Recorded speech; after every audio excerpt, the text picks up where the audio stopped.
Mi persona, pues, ha sido fiscal. En realidad he estado haciendo carrera como fiscal. He sido asistente en función fiscal, he sido abogado en lavado de activos, después me desempeñé como fiscal y actualmente me encuentro litigando. Y en realidad, el tema que vamos a abordar el día, que es la tutela de derechos, mayormente, digamos que me ha interesado o interesa a los abogados litigantes, sobre todo porque nos encontramos en la realidad ya cuando vamos a ejercer el litigio propiamente dicho, nos encontramos a que no todo es como lo dice el código, ¿no? A veces en el código dice que se tiene que leer los derechos al imputado, se tiene que realizar el acta de intervención in situ, en el lugar, se le tiene que permitir una comunicación con su abogado, pero en la práctica vemos que muchas veces no es así. Y para eso se ha desarrollado pues la figura de la tutela de derechos, precisamente para que no exista un sistema, digamos, que inquisitivo, ¿no? Donde todo va a depender únicamente del fiscal. Imagínense si todo dependiera del fiscal.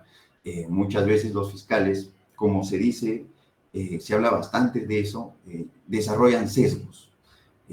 Por ejemplo, mi persona que ha estado haciendo carrera en la fiscalía, desde un inicio, desde que entré a laborar en la fiscalía, me dijeron, no, tú estás en la fiscalía, prácticamente tienes que ser fiscal y abogado del agraviado, que tienes que ver sus intereses, sus derechos. Esto más que nada cuando ya formalizan la investigación, ¿no? Porque sabemos que los fiscales, cuando recién están en diligencias preliminares y a veces no son delitos graves, ciertamente hay una tendencia a archivar, porque también se dice que es carga, ¿no? Tienes que hacer carga, tienes que archivar casos. Y sobre todo lo hacen con delitos, pues, que no son de suma gravedad. Pero cuando son delitos graves, por ejemplo, violación sexual, tráfico de drogas, muchas veces ya ahí es donde se generan los sesgos. Fiscal, como sea, pretende probar su teoría del caso, pretende probar que no se equivocó con aperturar la investigación, pretende probar que su caso sí va a llegar a juicio, que sí va a reunir los elementos probatorios, y ahí es donde, en ese afán de buscar la verdad, digamos, conforme actúa el fiscal, ahí es donde muchas veces se cometen estas vulneraciones de derechos, sobre todo de los imputados, ¿no? Sobre todo de los imputados, aunque también hay casos donde se vulneran derechos de las víctimas. Y por supuesto que también vamos a hablar sobre eso, si ellos pueden acceder o no a la tutela de derechos. Bien, como lo señalaba, antiguamente había un sistema inquisitivo, el que era imputado por algún delito, básicamente se le realizaba todo tipo de actos que pudiéramos extraer información. No importaba mucho si se le está vulnerando sus derechos, si le está coaccionando, si le estamos intimidando. Ahora, en la actualidad, se entiende que ya tenemos garantías procesales. De modo genérico, tenemos los siguientes, los que se mencionan también. Señalarles que hay un acuerdo plenario respecto a la tutela de derechos, que es el 4/2010. En este se hace referencia a estos derechos o garantías procesales que están en la Constitución Política. El primero es al debido proceso. Está en el artículo 139, inciso 3 de la Constitución Política del Perú. El segundo es al derecho a la tutela jurisdiccional. Artículo también 139, inciso 3. El derecho a la presunción de inocencia. Artículo 2, inciso 24, literal L, y el derecho a la defensa. Pero estas garantías, para que se puedan materializar, necesitamos un arma. Se entiende que este arma, cuando cuando advertimos que se están vulnerando, digamos, el derecho a la defensa, no me dejan participar en una declaración que está declarando un testigo en contra de mi patrocinado. Yo como abogado no puedo participar. Me enviaron el enlace, pero no me permitan el acceso. O el fiscal no me deja interrogar. Entonces, ¿qué puedo hacer ante eso? Tutela de derechos. Ahora, antes había una discusión acerca de qué derechos exactamente puede proceder mediante la tutela de derechos. Porque lo que sí debemos entender es que el la tutela de derechos es una vía residual. ¿Por qué residual? Porque el debido proceso, por ejemplo, engloba varios derechos, varios derechos. Entonces, le dicen residual porque cuando ya no encontramos otra vía, recién vamos a recurrir a la tutela de derechos. Los específicos son estos, los derechos específicos que protege y que señala el artículo 71 del Código Procesal Penal, es sobre todo estos derechos informativos, ¿no? Que le tienes que hacer conocer los cargos formulados en su contra al imputado, al procesado, en caso de detención. Expresarle también la causa o motivo de dicha medida. También le tienes que hacer poner en conocimiento o comunicar a alguien sobre su detención, a esta persona que acaban de detener los policías. También, desde los actos iniciales de investigación, tiene derecho a que participe un abogado, también tiene derecho a abstenerse de declarar y si acepta hacerlo, que lo haga con su abogado defensor, y también a que no se empleen medios coactivos, intimidatorios o contrarios a la dignidad. Y todos los derechos también que señala la Constitución, ¿no? Pero obviamente, como les decía, esos son derechos residuales. Me quiero quedar acá porque les voy a contar algo que me ha pasado, ¿no? En la experiencia, y digamos que apenas salí de la fiscalía me topé con esto. Me llaman por un caso, había sido sobre organización criminal. Ya me llaman para defender a alguien. Me acerco a la comisaría, le digo, doctor, el fiscal estaba, quiero entrevistarme con mi patrocinado, bueno, su familia me ha contratado, y de arranque, o de una, el policía me dice, no, doctor, ella tiene abogado. ¿Y quién era su abogado? Un defensor público. Yo le digo, bueno, sí, digamos, tiene abogado, pero él puede cambiar cualquier momento de abogado. Digamos, si lo ha designado un defensor público, con mayor razón, podría elegir un abogado de su libre elección, que soy yo porque su familia me está contratando. Y este policía, en realidad era un coronel, que como era un caso delicado, porque estaban investigando a una presunta organización criminal, él pensaba, sospechaba que yo era un abogado, digamos, el brazo legal de la organización criminal, ¿no? Entonces me dice, ya doctor, voy a permitirle que usted se entreviste con el detenido, pero tiene que ser delante mío, porque yo tengo que escuchar qué es lo que ustedes hablan.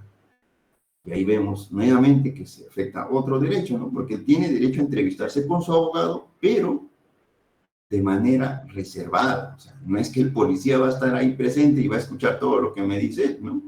Entonces, evidentemente tengo que recurrir, en ese caso me lo decía el policía, voy al fiscal, le digo, doctor, usted sabe que yo puedo plantear primero, quejarlo al efectivo policial, puedo plantear mi tutela de derechos, por último, habeas corpus, dependiendo, pero yo tengo que conversar de manera reservada con mi patrocinador. Segundo error que veo en la administración de justicia a nivel policial. Después, cuando ya estoy patrocinando a mi defendido, llega la hora de íbamos a ver un celular. Habían solicitado el levantamiento de secreto de comunicaciones y vamos a revisar el celular supuestamente de mi patrocinado. Cuando llegamos el momento ya para revisar, para que el policía pueda dar lectura al celular, le dice a mi patrocinado, ¿sabes qué, señor tal, David, digamos, hay una autorización de un juez. El juez nos está autorizando revisar tu celular. Entonces, pon la clave del celular para yo poder ver qué hay ahí. Entonces, yo le digo, realmente, y porque habíamos conversado con mi patrocinado, de que en realidad no había ningún elemento para vincularlo a él a la organización criminal.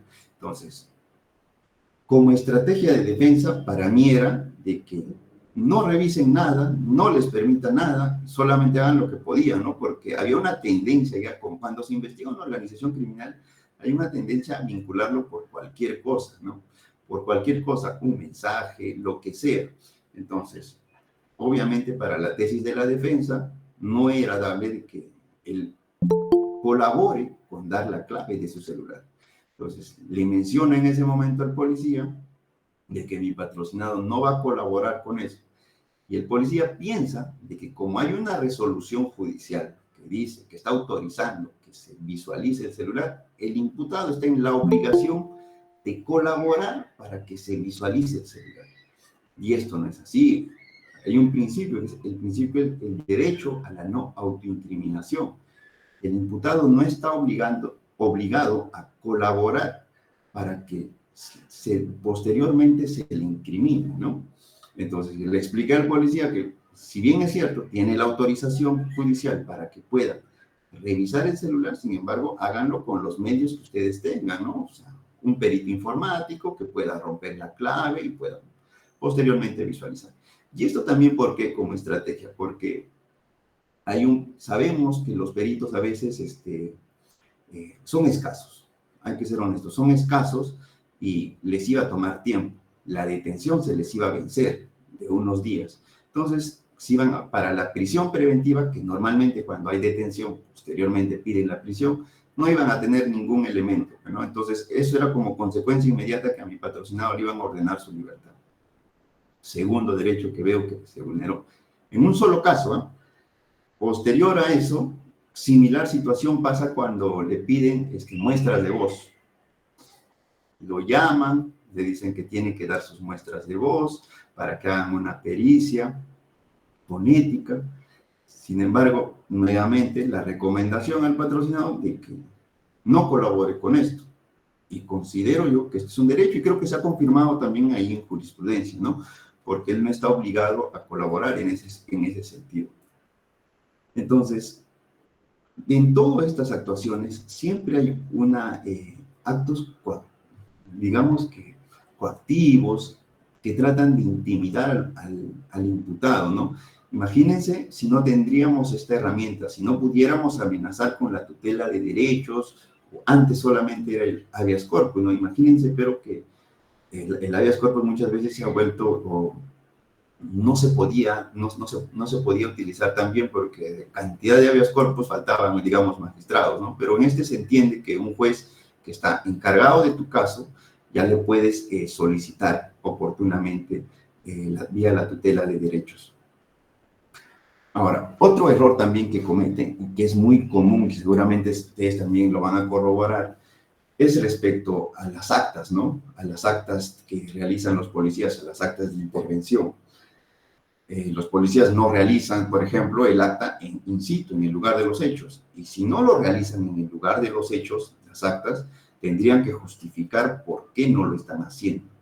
Y a veces esto tampoco no lo hacen. Pero esto es mínimo. En realidad lo peor es, y se ha visto, lo peor es cuando los policías, como el imputado, el detenido, no tiene ningún abogado, nadie que lo asesore en ese momento, le empiezan a preguntar cosas. Le dicen, ¿qué estabas haciendo acá? ¿Tú qué tienes que ver con ella? Y lo que responde el imputado, empiezan a consignar en el acta. El imputado me dijo en este momento de que él sí le estaría agrediendo, digamos que él sí trajo el celular, lo que sea. Y esto también es un error porque no pueden, el acta no es para consignar las declaraciones que dé el imputado o el agraviado, es para dar hechos concretos, para señalar ahí, redactar ahí hechos concretos, objetivos que está observando el efectivo policial. No es para consignar declaraciones, ¿no? Imagínense, ya no tendría sentido posteriormente su declaración del imputado si al policía ya le dijo todo y eso lo van a validar, ¿no? Y esto sirve, ¿por qué? ¿Por qué todas estas irregularidades les comento? Porque gracias a la tutela de derechos es donde podemos, por ejemplo, de estas actas, podemos pedir su exclusión posteriormente. Pues acá no se respetó, acá prácticamente ha tomado una declaración a mi patrocinado en su acta de intervención y por lo tanto pido que se excluya todo el acta vía tutela de derechos. Eso es lo que se puede hacer. Pero como les decía, la tutela de derechos no es para proteger todos los derechos o garantías que tiene un imputado, porque hay derechos que tienen su vía propia. Por ejemplo, el derecho al plazo razonable, si bien es cierto, es un derecho fundamental, está en la Constitución, sin embargo, vía tutela de derechos no es procedente. ¿Por qué? Porque para eso hay un control de plazo. ¿Dónde está regulado este control de plazo? Está en el artículo 334.1 y 343.2 del Código Procesal Penal. Entonces, pese a que se está afectando un derecho fundamental, el derecho al plazo, no interpongo tutela, interpongo control de plazo. Y para eso nosotros ya sabemos, ¿no?, qué es lo que tenemos que hacer para el control de plazo. Por ejemplo, pedirle primero al fiscal que emita su pronunciamiento, estamos en diligencias preliminares, que se pronuncie. El fiscal no nos responde o nos responde negativamente, recurrimos al juez. Vamos al juez, le pedimos que él controle el plazo, le decimos tal fecha inició su investigación, a la fecha ya ha vencido su plazo, ¿no? Lo mismo pasa, por ejemplo, con la intervención de comunicaciones, cuando no se está siguiendo el procedimiento preestablecido en la intervención de comunicaciones, se está afectando por ahí un derecho fundamental. Para eso está la figura del reexamen.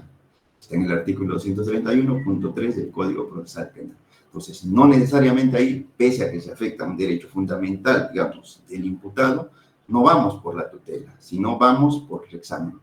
No, iríamos a la tutela siempre y cuando no existiría esta figura del reexamen.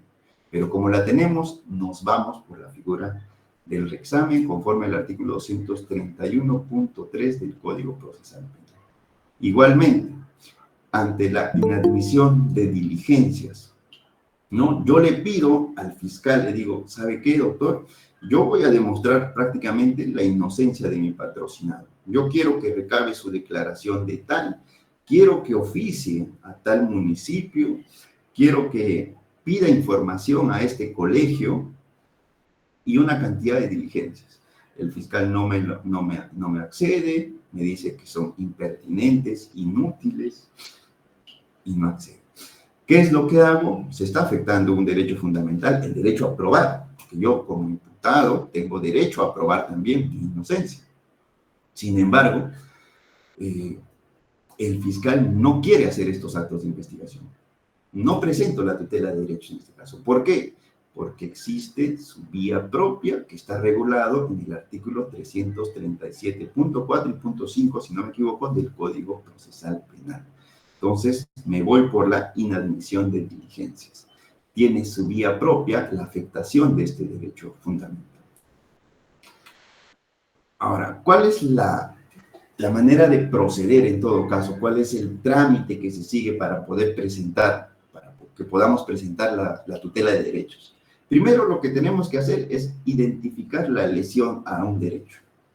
Identificamos la lesión a un derecho y con eso nosotros le pedimos como segundo paso a seguir al fiscal que corrija este error, ya sea declarando nulo algo o ya sea corrigiendo de alguna manera. Por ejemplo, si yo pedí, yo tenía que participar en la declaración de un testigo y el fiscal no me dejó participar por X razones y lo llevan a cabo la diligencia, entonces evidentemente esa diligencia que han hecho, esa acta de declaración del testigo es nula. Entonces yo le comunico eso al fiscal, no me dejaron participar, pese a que yo me apersoné a la fiscalía, o si pidieron la declaración de manera virtual, yo intentaba conectarme al enlace, nunca me dejaron ingresar. Entonces el fiscal se da cuenta de su error, digamos, declara nula, ¿no? Puede declararlo nula. Entonces, ¿qué esperamos después? La respuesta del fiscal.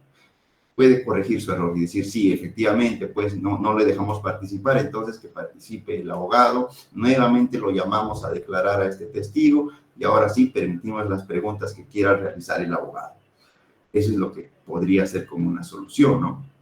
Pero a veces pasa que el fiscal no te responde, ¿no? Y en realidad es lo más común, ¿no? Es lo más común que cuando un abogado le pide al fiscal, doctor, acá se ha equivocado, yo pido la nulidad de esto, y pasa tiempo y no te responde el fiscal. Entonces, nuevamente le reiteras al fiscal. Le dices, doctor, le estoy diciendo que acá se ha vulnerado mi derecho a poder participar en la diligencia y nada. Entonces, ante esa negativa, ante ese silencio, mejor dicho, ante ese silencio, también ya tienes expedita la posibilidad de recurrir al juez. Y obviamente también vas a tener expedita la posibilidad de recurrir al juez vía tutela de derechos cuando el fiscal te declara pues infundado, no al lugar, la solicitud, todo eso. Como ya tienes una respuesta negativa, ya estás habilitado para ir al juez. Ahora, ¿esto por qué lo hacen? ¿No? Porque digamos que el legislador, al utilizar esta técnica, quiere asegurarse de que primero tratemos de arreglar con el fiscal, tratemos de solucionar este inconveniente que tenemos con el fiscal, porque imagínense si fuera directo, pasa que yo me voy directamente al juez y el fiscal se presenta en la audiencia y dice, sí, correcto, tiene razón, ¿no? Tiene razón el abogado, me allano, y hemos perdido el tiempo del juez, que ha citado a audiencia, nos ha convocado, nos ha notificado, hemos perdido tiempo. Entonces, para eso, como técnica del legislador, lo que hace es, a ver, traten de arreglar primero ustedes, a ver, infórmale al fiscal, quizás se da cuenta de su error y te da la razón, ¿no? Es por eso que todavía se utiliza como prerequisito recurrir al fiscal para poder tratar de corregir el error que nosotros consideramos que se está vulnerando, un derecho. Como último paso, entonces, presentas la tutela de derechos. Ahora, ¿cuánto es el plazo para plantear la tutela de derechos?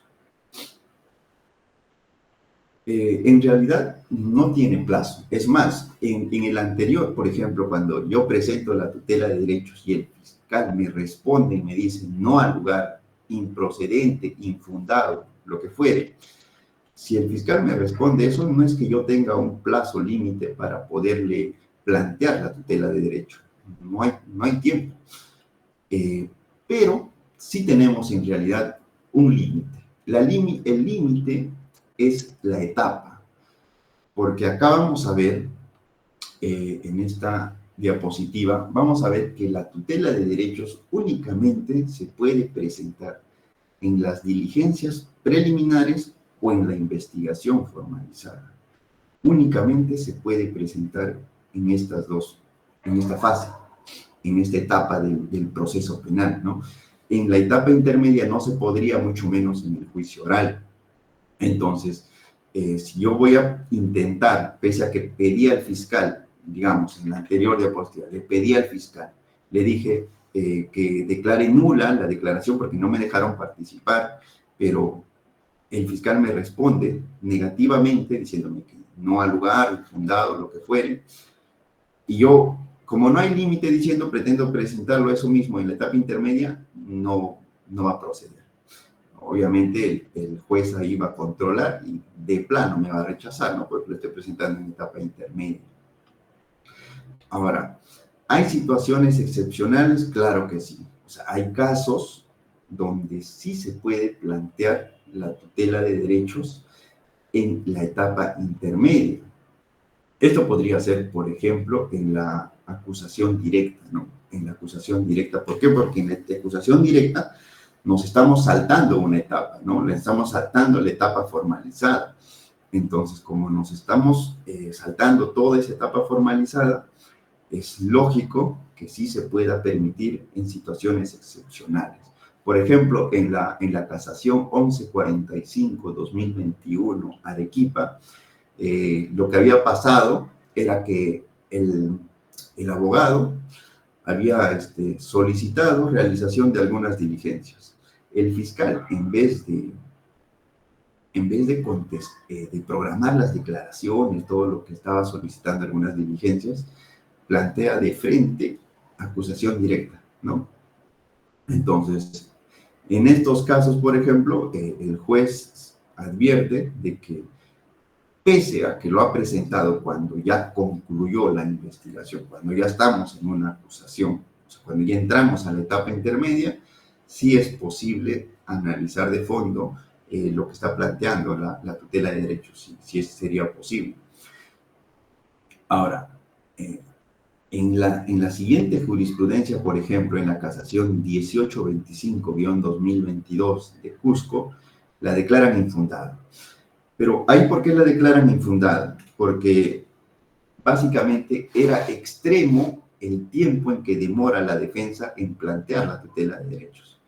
porque aquí también el fiscal plantea acusación directa, sin embargo, y al abogado le notifican la acusación, pues, ¿no? Y tiene los 10 días, como saben todos, para absolver la acusación. Pero en esta absolución no dice nada, no plantea nada el abogado.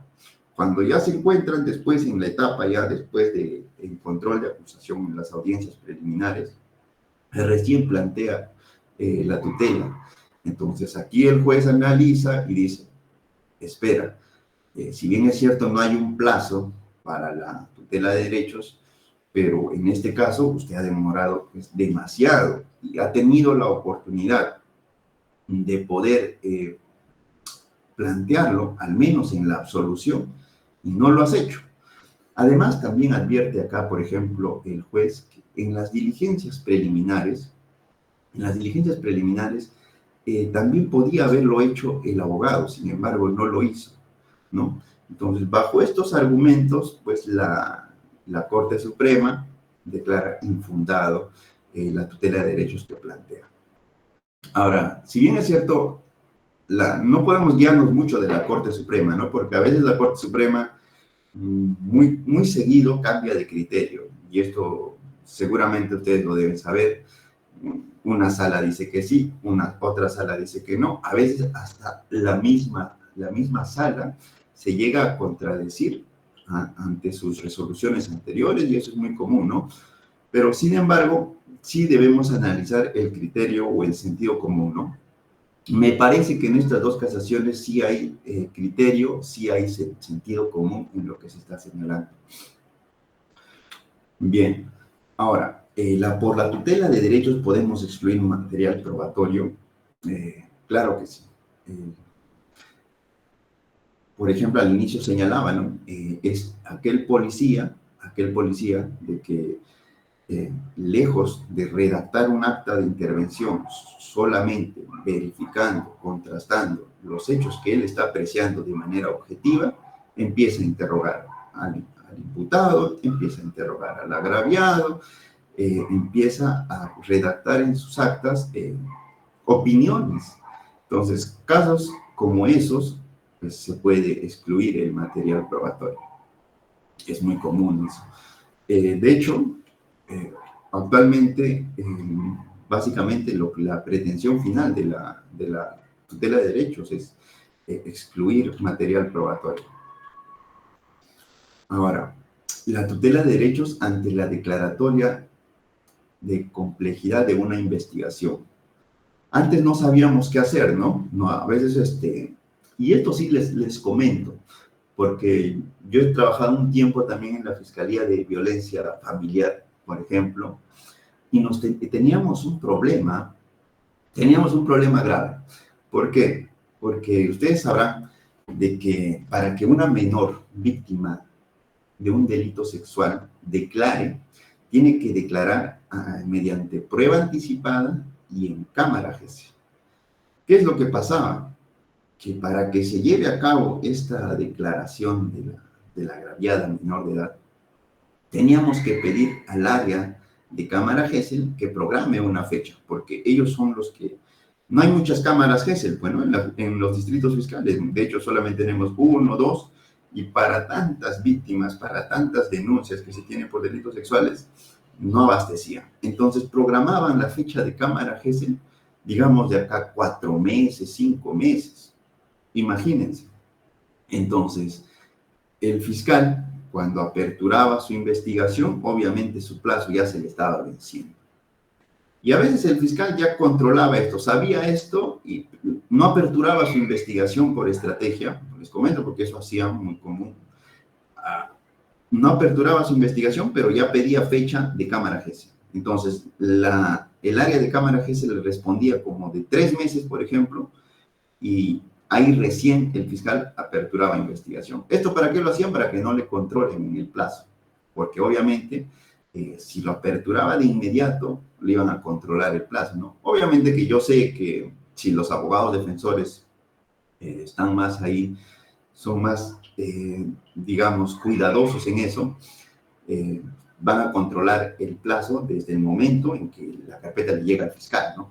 Pero Normalmente no lo hacen y comienza a computar el plazo cuando el fiscal apertura investigación.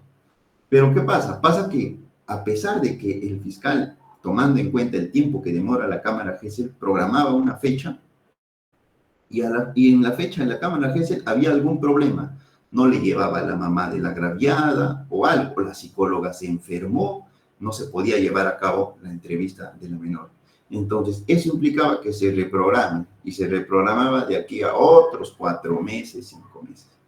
Entonces, como se darán cuenta, el fiscal volaba en plazos, no tenía en modo de controlar esto porque no estaba en sus manos hacer esa diligencia, sino dependía de otra área. O sea, las deficiencias del Estado.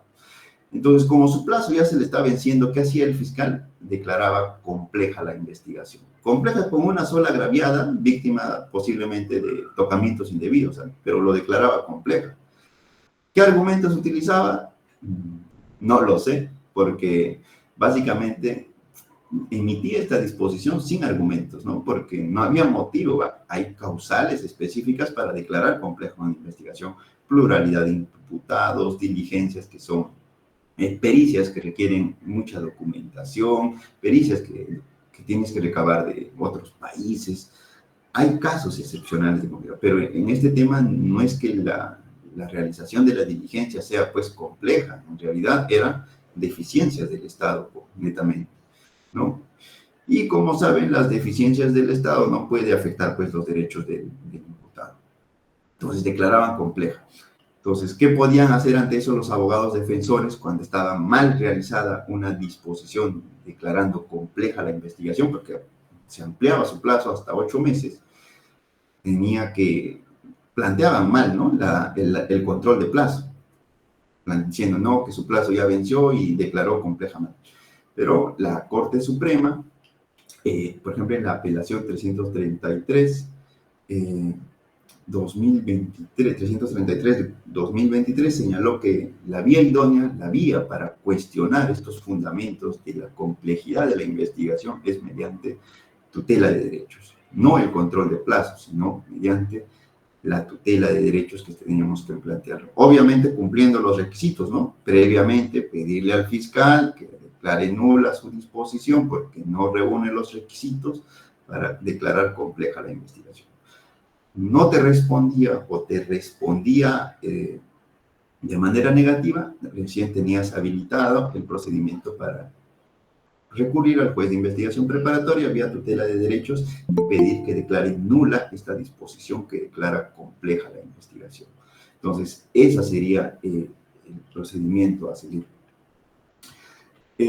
Por último, el agraviado puede solicitar la tutela de derechos. Mira, esto es muy común, a veces esto se ha cuestionado mucho.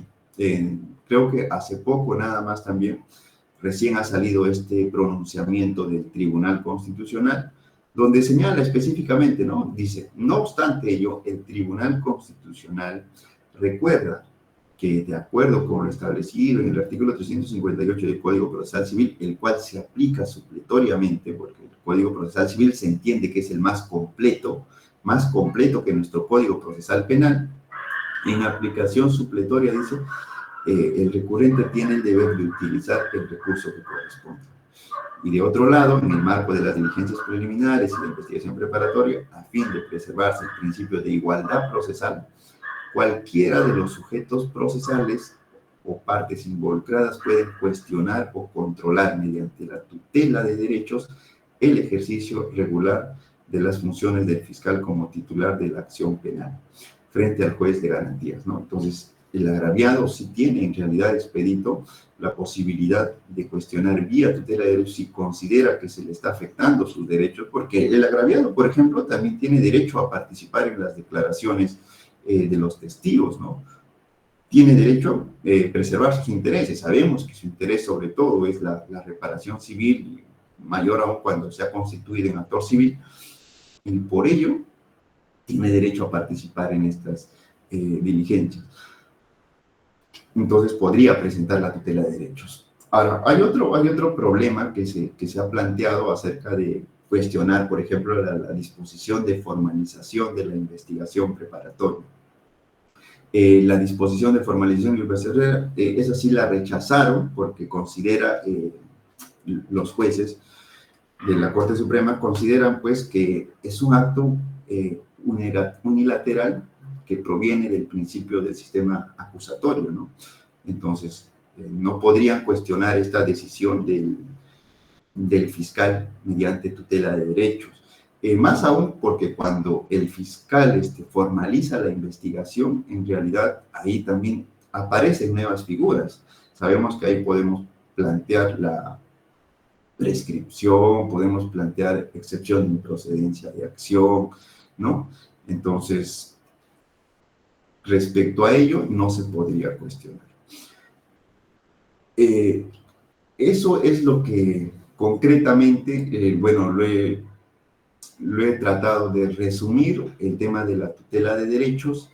De hecho, si alguno quiere participar en algo, si algo quieren hacer algún comentario, estoy abierto a que puedan realizar algunas preguntas o algo. Gracias.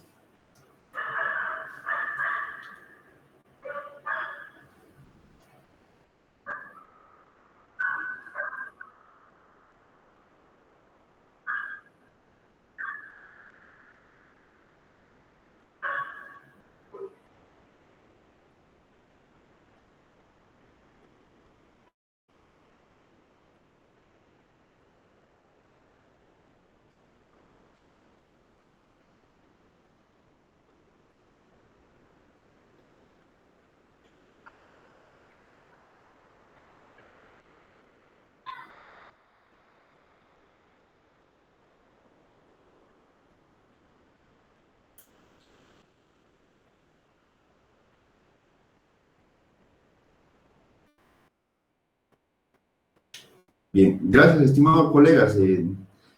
Igual, nuevamente agradecer al Colegio de Abogados de Ancash por la invitación y, bueno, siempre estar dispuesto a compartir temas, ¿no?, que se interesen sobre el Código Procesal Penal.